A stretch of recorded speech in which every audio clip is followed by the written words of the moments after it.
Lejos de los motores y las pantallas digitales, el ambiente de la Ciudad de México en 1890 se definía por el golpeteo de las herraduras contra el empedrado, el rechinar de los tranvías y el pregón constante de los mercaderes.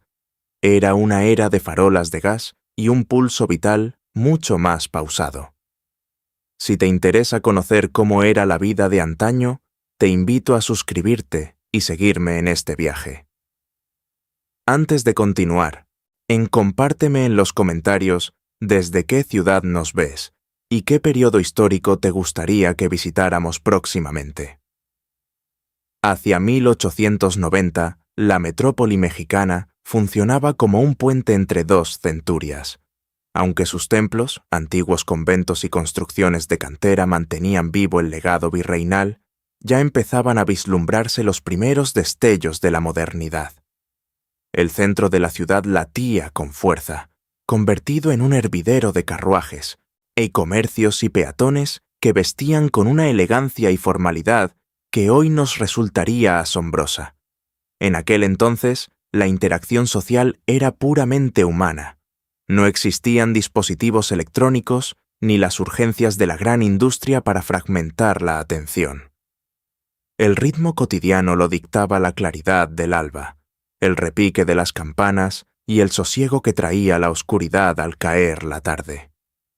Las charlas eran profundas, sin interrupciones, y el contacto físico resultaba indispensable para cualquier trato, ya fuera de negocios, política o afectos familiares. Se trataba de una urbe donde lo antiguo y lo nuevo coexistían en un balance sutil, mientras ciertos vecindarios conservaban tradiciones casi intactas, otros adoptaban con entusiasmo innovaciones en transporte, alumbrado y trazado urbano. Los capitalinos tejían su día a día con rigor social, y un marcado orgullo por su ciudad y un vínculo estrecho con los espacios públicos que forjaban su identidad. En pleno 1890, la Ciudad de México se transformaba bajo la influencia del régimen porfirista, una impronta que se hacía evidente, sobre todo en sus arterias principales. El emblemático Paseo de la Reforma ya comenzaba a consolidarse se erigió como el emblema máximo de aquel anhelo de modernización. Una arteria espaciosa, ya flanqueada por árboles y embellecida con monumentos a próceres liberales que narraban la historia oficial de civilización y disciplina. Transitar por este espacio superaba la simple movilidad. Se trataba de formar parte de una coreografía urbana diseñada para exhibir una metrópoli distinguida, a la par de las grandes urbes de Europa. Esta sed de vanguardia permeó también el paisaje arquitectónico, y donde barrios como Santa María la Ribera y la Colonia Juárez cobraban protagonismo con mansiones de influencia gala, frentes recargados y materiales traídos del exterior que denotaban prestigio y cosmopolitismo. Simultáneamente, el corazón de la ciudad preservaba su traza virreinal, aunque se renovaba con vitrinas sofisticadas y edificios remodelados que fusionaban el legado histórico con tendencias foráneas. La urbe no renegaba de sus raíces, sino que las envolvía en una estética refinada, ni acorde al ideal de distinción impulsado desde el poder. Al ocultarse el sol, la transformación se volvía drástica. Hacia el ocaso del siglo XIX, las rutas principales ya disfrutaban de iluminación eléctrica, una innovación que redefinió la vida nocturna.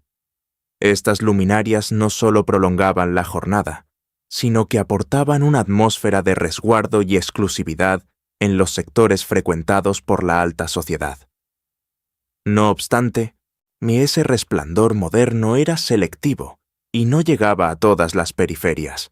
Mientras los bulevares principales relucían bajo la nueva corriente, otros vecindarios persistían en la penumbra de métodos obsoletos. De este modo, la cotidianidad capitalina oscilaba entre la costumbre y el alarde de evolución, en medio de coches de caballos, tranvías y desfiles de etiqueta.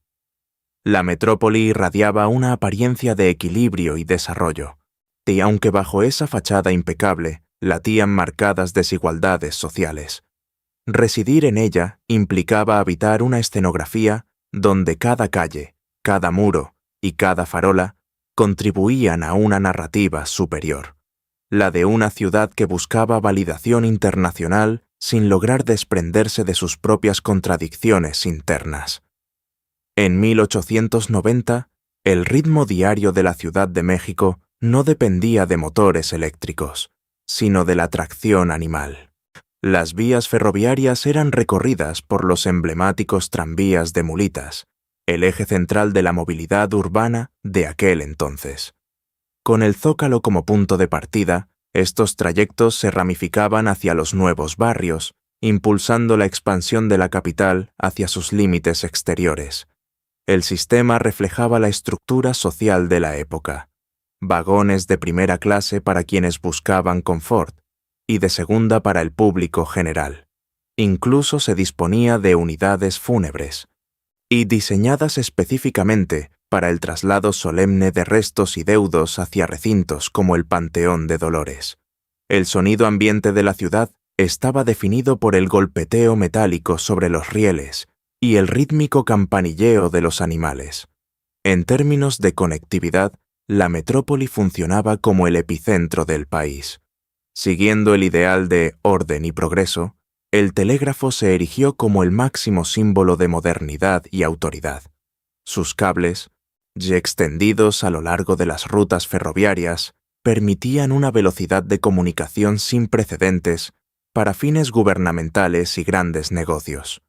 No obstante, debido a su elevado costo, el servicio postal seguía siendo el medio predilecto para la mayoría. Durante estos años, surgió un fervor por las tarjetas postales. Coleccionarlas y enviarlas era una forma de presumir ante el mundo la sofisticación y el crecimiento de la capital mexicana. La vida nocturna también experimentó un cambio drástico. Mientras el alumbrado de gas aún dominaba muchas zonas con su luz tenue y parpadeante, que obligaba a los serenos a realizar su ritual diario de encendido manual, el paisaje comenzaba a iluminarse de otra forma. Para 1890, la electricidad hizo su entrada triunfal en las avenidas más emblemáticas y espacios representativos. Y este fenómeno tecnológico generó un impacto cultural tan profundo que caminar por las calles solo para contemplar el resplandor de las nuevas bombillas se convirtió en un pasatiempo fascinante para los habitantes. Al mismo tiempo que la iluminación se manifestaba sin fuego aparente, el teléfono ganaba terreno con casi 1000 usuarios en la capital. Eran tiempos de números telefónicos de apenas 3 cifras y de la labor vital de las operadoras para enlazar manualmente cada conversación. El núcleo del consumo en la Ciudad de México de 1890 latía con vigor en sus avenidas más distinguidas del centro. En el célebre Triángulo del Lujo, la fortuna encontraba vitrinas que rivalizaban con las mejores de Europa. Recintos como el Palacio de Hierro, inaugurado en 1891, y el puerto de Liverpool, transformaron el acto de comprar mediante imponentes estructuras metálicas y secciones repletas de textiles extranjeros. Recorrer estas calles era mucho más que mirar mercancía. Era sumergirse en una ceremonia urbana donde la vanguardia brillaba tras los cristales relucientes. Los cafés se erigieron como los verdaderos epicentros de la opinión colectiva. En los locales más icónicos del primer cuadro, entre sorbos de chocolate denso y café, se debatía la política nacional, se analizaban los estrenos teatrales y se propagaban los rumores que alimentarían a la ciudad entera. Por otro lado, y los salones de té brindaban a las damas de la alta sociedad un entorno social legítimo fuera del hogar. Entre vajillas de porcelana fina y repostería francesa, se forjaban vínculos estratégicos y se reafirmaba el prestigio social. La vestimenta convertía la figura humana en un escaparate del estatus. Para la mujer, el corsé definía la silueta de avispa, mientras que los atuendos cargados de polizones, encajes y sombrillas resguardaban esa piel clara que simbolizaba distinción. En los caballeros, la respetabilidad se marcaba con trajes sombríos, bastones y bigotes meticulosamente arreglados. Cada detalle textil comunicaba poder, ambición y pertenencia. Al observar estos retratos del pasado, surge una duda inevitable. ¿Se visualizan hoy caminando bajo el sol con tantas capas de tela y la presión de un corsé? ¿Estarían dispuestos a sacrificar su comodidad por la sofisticación de 1890? Lejos de aquel entorno tan sofisticado, y la cultura de las masas conservaba su propia energía. Mientras un pequeño grupo brindaba con coñac francés, las pulquerías y los mercados populares se convertían en el punto de encuentro de quienes movían la economía del día a día. Para ellos, el pulque y los corridos representaban una identidad urbana diferente, pero con la misma fuerza simbólica. Al observar estos escaparates luminosos y los cafés repletos de tertulias, queda claro que cada época tiene su manera particular de presentarse ante los demás. Si te apasiona profundizar en estas evoluciones históricas, suscríbete para acompañarme en las siguientes travesías por el tiempo. Y antes de seguir, cuéntame, ¿desde qué rincón del mundo nos acompañas y qué década te gustaría que exploráramos después? Hacia 1890, la convivencia social era, en esencia, una representación teatral al aire libre. La gente no salía a caminar simplemente para llegar a un destino, ni sino para reafirmar su estatus dentro del orden establecido. La Alameda Central era el epicentro de este refinamiento. Tras las remodelaciones de la era porfirista, el parque lucía una estética afrancesada con esculturas de bronce, fuentes de mármol y senderos trazados con precisión. Los domingos a mediodía y los jueves por la tarde se llevaba a cabo el ritual del paseo. Hombres y mujeres circulaban en direcciones opuestas, lo que permitía un juego controlado de miradas y saludos recatados bajo la constante supervisión de la comunidad. En el corazón de las plazas, los kioscos se llenaban de música con bandas de zapadores u orquestas típicas que tocaban polcas, marchas y valses. Sobre las olas, de Juventino Rosas, se consolidó como una de las piezas más emblemáticas, marcando el ritmo de aquella coreografía social donde el lenguaje no verbal era fundamental. El sombrero, por citar un caso, era una herramienta de comunicación. Tocarse el ala ligeramente funcionaba como un saludo informal, mientras que descubrirse la cabeza por completo ante una mujer o una autoridad era una muestra de respeto total. Las conversaciones eran pausadas y fluidas, un arte que giraba en torno a la ópera, la salud de los parientes y las noticias de viajes al viejo continente. No obstante, la vida social de finales de siglo no podría entenderse sin su dimensión. Más que una simple muestra de fervor, la misa del domingo se consolidaba como un pilar de la vida comunitaria.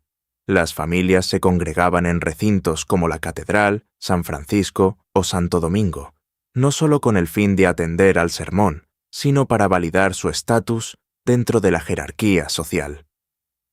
En la cima de toda espiritualidad, la Virgen de Guadalupe funcionaba como el eje central de la identidad urbana.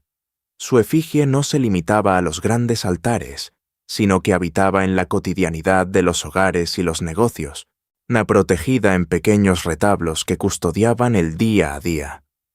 La fe dictaba el ritmo del calendario, moldeaba la conducta e intervenía incluso en las interacciones más personales. El galanteo, aunque presente, se mantenía bajo una estricta vigilancia. Las jóvenes hacían uso de miradas cómplices y del lenguaje del abanico como códigos discretos, siempre bajo la mirada atenta de madres o tías que desempeñaban el papel de chaperonas. En el ámbito público, el contacto físico era casi nulo. Lo habitual eran las venias formales y los apretones de manos cubiertas por guantes. La elegancia era un requisito y la puntualidad una norma sagrada. Nadie se atrevía a pisar la plaza con vestimentas informales. Hasta las clases más humildes guardaban sus prendas más finas para estas ocasiones de convivencia. Mientras que la Alameda se destinaba principalmente a los transeúntes, el Paseo de la Reforma se transformaba en una pasarela de carruajes, Las familias de la alta sociedad presumían vehículos tirados por caballos de gran linaje, y el paso de la carroza presidencial o la de algún influyente empresario se convertía en el evento más comentado de la tarde. Hacia el cierre de la década, la llegada de las bicicletas y los llamativos biciclos empezó a representar un nuevo símbolo de juventud y progreso. De esta manera, entre melodías, etiquetas y recorridos bien calculados, la capital estructuraba un modelo de vida donde cada rincón público servía para reafirmar posiciones y ambiciones. En 1890, el pulso de la Ciudad de México no dependía de alarmas mecánicas ni de dispositivos individuales, sino de sonidos orgánicos y referentes compartidos. Poseer un reloj de bolsillo era un privilegio de la élite. El verdadero cronómetro de la población eran los campanarios de las iglesias, cuyo eco viajaba desde la catedral hasta los templos de San, las campanas del Ángelus, de resonando al alba, al mediodía y al caer la tarde, dictaban el ritmo de la vida diaria. Estos toques señalaban con precisión el inicio de las tareas, el momento de la pausa para alimentarse y la hora de refugiarse en el hogar. La jornada estaba marcada por interrupciones solemnes, casi místicas. Entre las 2 y las 4 de la tarde, el pulso de la urbe se suavizaba notablemente. La siesta no era un simple antojo, sino un hábito cultural inquebrantable. Con los negocios cerrados, los hogares se convertían en el centro de la comida principal, el eje fundamental de la unión familiar. Aquel receso organizaba la dinámica social de la misma forma que los recorridos de domingo. Se respiraba una atmósfera de orden predecible y estabilidad, cimentada en horarios que toda la comunidad respetaba por igual. Además, la capital se recorría a pie con facilidad. El trayecto no se calculaba en minutos de congestión, sino en el número de cuadras y pasos caminados. Al transitar habitualmente por las mismas rutas o utilizar los tranvías de tracción animal, el reconocimiento entre vecinos era inmediato. Se identificaba sin error al boticario, al sastre o al panadero del barrio. En aquel entonces, la fiabilidad no se basaba en documentos legales, sino en la convivencia cotidiana y en el prestigio forjado con los años. La ausencia de motores y bocinas permitía que los pregones dominaran el ambiente sonoro. Cada comerciante itinerante poseía un canto único, desde el que vendía gorditas hasta el repartidor que notificaba su paso. La rutina era sinónimo de certidumbre. La misa por la mañana, la caminata dominical y las reuniones nocturnas en casa, entre melodías de piano o juegos de cartas, integraban un ciclo constante que dotaba de significado al paso de los días.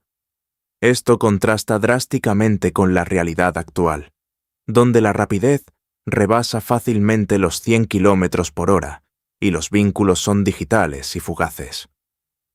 En 1890, el movimiento por la ciudad difícilmente superaba los 15 o 20 kilómetros por hora de un carruaje. El entorno se asimilaba pausadamente, y esa calma facilitaba que cada interacción y cada viaje quedaran grabados de forma orgánica en el recuerdo común de sus habitantes.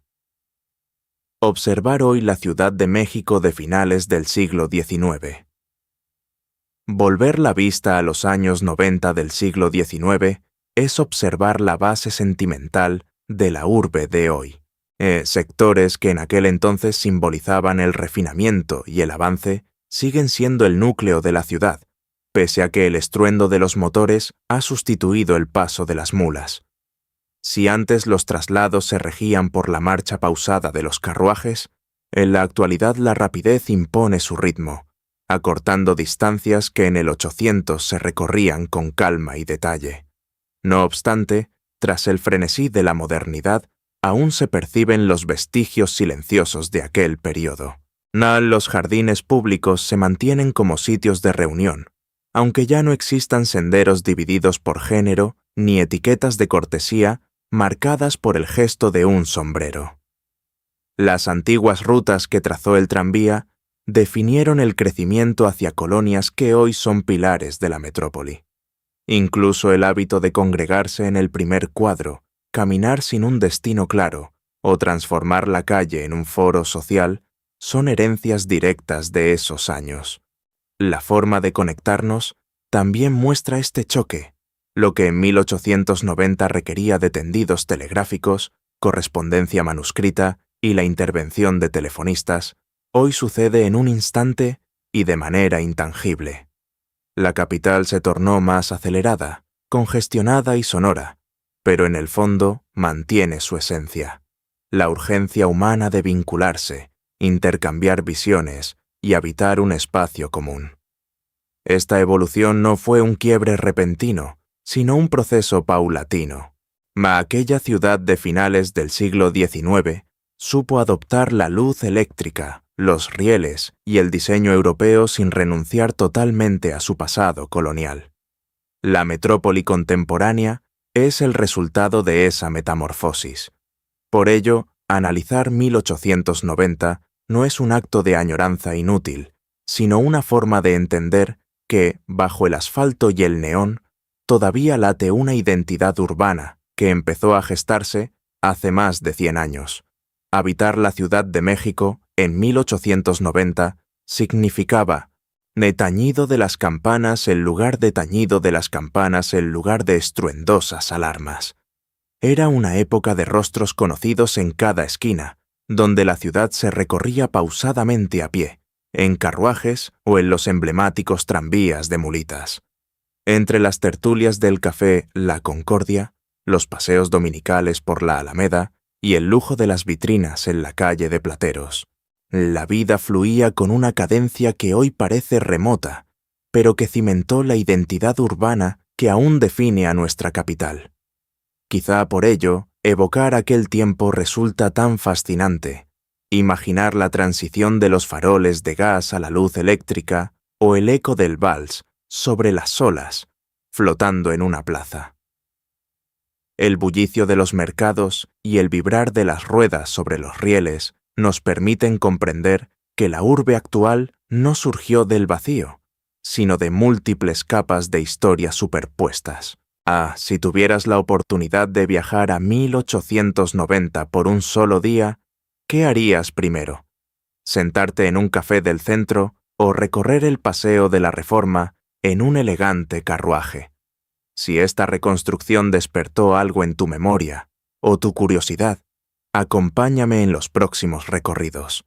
Suscríbete para seguir explorando otras décadas y cuéntame en los comentarios desde qué ciudad estás viendo este video, porque quiero saber hasta dónde viaja esta historia. Además, dime, ¿qué década te gustaría descubrir en nuestro próximo episodio?